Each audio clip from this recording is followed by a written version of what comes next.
Hello বন্ধুরা, আজকে আপনাদের কাছে আমি একটা মূল্যবান কথা বলার চেষ্টা করব। সেটা হলো, সাম্প্রতিক দেখা গিয়েছে যে অতিরিক্ত হারে কিডনি রোগী বেড়েই চলতেছে।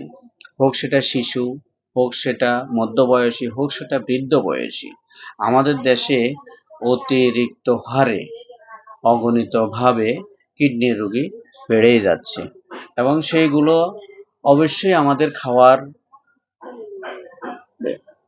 সুষম খাবারের যেরকম একটা দোষ আছে, তেমনই ভাবে অনিয়মিতভাবে বা অপরিকল্পিতভাবে বা গাইডলাইন অবলম্বন না করে আমরা যারা ধরা ব্যথার ওষুধ বা অনৈতিক ওষুধগুলো খাচ্ছি, যেটা প্রয়োজন নাই আপনার শরীরে, সেটাও আপনারা খাচ্ছেন গুগলে সার্চ দিয়ে বা আরেকজনের কাছে শুনে, আমি খাইছি ভালো হয়ে গেছি, এটা খাও তোমার ভালো হবে, এই ধরনের কারণে অনেক সময় এই কিডনিতে সমস্যা হতে পারে।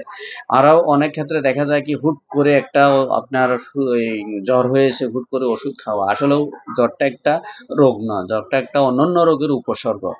তো যাই কিছু করার না কেন, আপনার শরীরকে এ সুস্থ রাখতে হলে ঠান্ডা মাথায় এবং ভালো জিনিস খাওয়ার চেষ্টা করবেন, ভালো ওষুধ খাওয়ার চেষ্টা করবেন। ধন্যবাদ আপনাদেরকে সবাইকে। শরীরটা আপনার, ডিসিশনটাও আপনার।